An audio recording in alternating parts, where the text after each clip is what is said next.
Hi, my name is Adam Truax. I'm here with Rent a Website. We do host a blog. Yes, we do sell websites, but the ultimate big idea for the blog in written content and in video content is to help small and medium-sized businesses grow in what they're trying to accomplish. So the first article that we're going to be talking about is finding success through other people's failure. I just think it's funny because a lot of people do some silly things and they fall really hard, and it's good to look at those things to see how we can grow and not make the same mistakes as we start our businesses. So I read an article by Patricia Schaefer, her top 7 reasons why small businesses fail. This is on businessknowhow.com. Her list includes: 1, you start your business for the wrong reasons. People just have the wrong motivations behind what they're doing. Some people were just burned by a big corporation and they think they need to do it themselves. Some people just want to make money. That's purely their only motivation. 2, there's poor management behind the whole operation. Sometimes there are some really artsy, creative people who are really good at what they do, but they don't know how to manage the business behind delivering that product or service. Insufficient capital.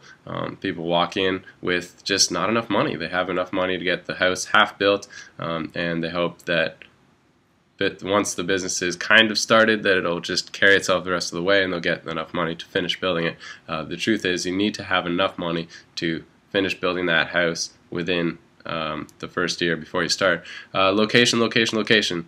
So location is good to consider. You know, the best location, the most high traffic, most exposed location might be too expensive for what you are trying to operate in, and you might not need that kind of location, but obviously you do need to consider location. If you do need something like that, go for something like that. But if you don't need something like that, if you can run your business out of your basement, then do it to a certain extent, in which you start growing beyond the capacities of your own basement, and hopefully your business gets there, because that's what we all want.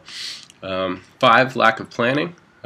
So I definitely fall into this trap, not because I don't plan and not because I don't have the ideas mapped out and strategically coordinated, and not because I don't know the beginning and the ending, but because I don't write it down.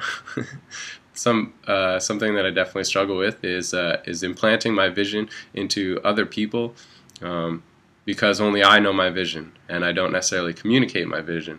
So something that really helps me out is writing down that plan, so that other people can come in and work off of it when I'm not around, or when I'm not there to guide them, when I'm not there to just ask questions. Hey, Adam, I'm doing step 5 of the plan here. I'm doing what you told me to do, but I really don't know the criteria behind it. I don't know exactly what you want. I don't know who the target market that I'm speaking to is.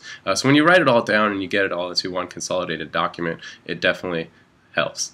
So 6, overexpansion. People just expand too fast. They get real excited. They have small success is right at the beginning, and they think that they are at the next step. They think they're ready to go forward, when really they need to rest there and optimize that, and then when this is overflowing, you can then take that and implant it somewhere else.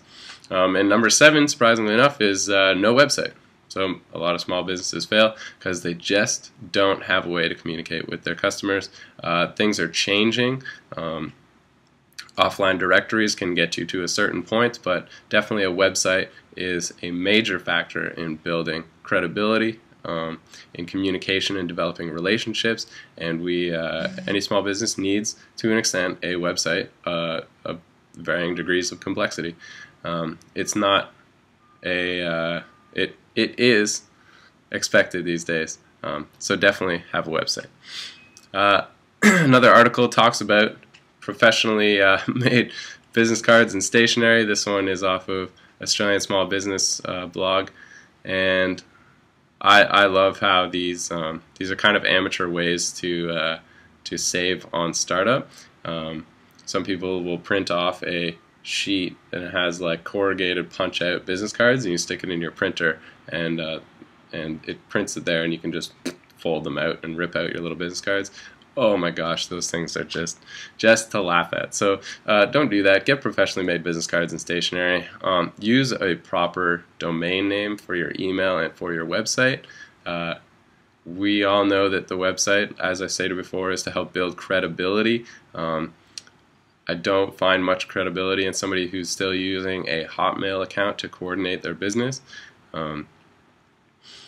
Have a website, even if it's basic, we mentioned that before, and get business advice from experienced professionals. And the key there is, yes, get the advice, but get it from an experienced professional. You do need somebody who knows what they're talking about, and somebody who has done what they're talking about. Experience infers that they have taken their business from point A to point B, and they have experienced the road in between, not somebody who has the idea of what running a business is like and really would like to, like, you know, Auntie Darlene or something. I don't have an auntie named Darlene, but I'm just using that as an example. Family sometimes can think they know what's best for you, but not really know what's best for you. So let's take those. Some people do it all the wrong way. They definitely don't do any of those things, which is hilarious, and we should watch out. And we need to know how we can succeed, how we can push it forward. So definitely, I want to start with this question. Let's start with the motivation of your business and how we can kind of not change it entirely, but help mold it so that the perspective is coming at your vision from the right angle. We need to be customer focused. This is drastically important. The focus, yes, making money is important. Yes, developing revenue streams is important. However, our customers bring life to our business, and if we don't focus on our customers, we won't see growth. The customer is the one who can frequently be your biggest resource. So talk to them, get to know them, develop relationships with them. They can be your biggest spokespeople. They can use that word of mouth power, that's free marketing power, to help promote your business and help push you forward in that if you develop that relationship properly.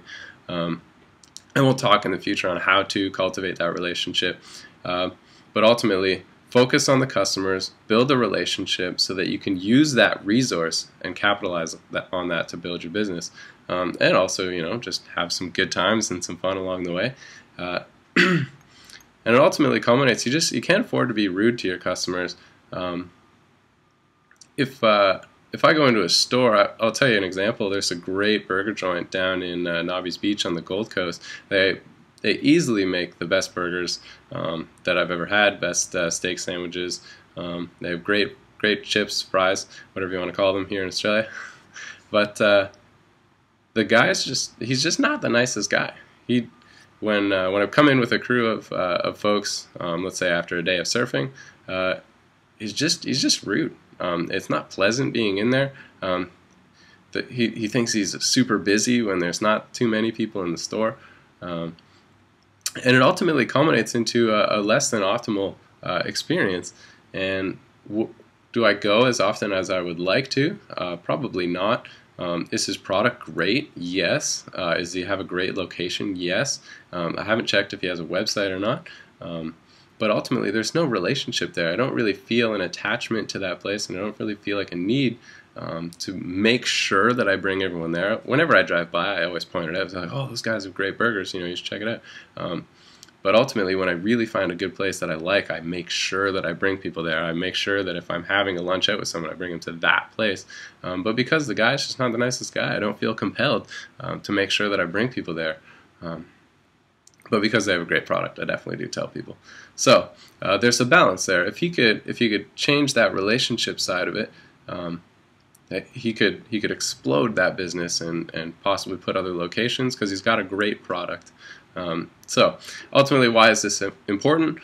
Because I said when the relationship isn't being fostered in the correct way, you don't get people into the store, and if you don't have people in the store, you don't create and generate business. So build that relationship, focus on the customer. The customer will come in. People being in the store these days also includes people visiting your website. So think about how your website is cultivating that relationship there and really providing an experience, just like it is in going to a physical location. Obviously, we want our businesses to succeed. Obviously, we want our business to grow. So the question is always, how can we do this better? Never I'm doing everything right, don't tell me how to run my business. The question should always be, how can we do this better? And looking at things that you're already doing and improving them, not necessarily always looking at doing more things, which we'll also talk about in the future. So look around there, look at businesses doing it wrong, and look at how you can potentially do it right. And that is the big idea, is learn and succeed through witnessing and observing other people's failure. Thank you very much.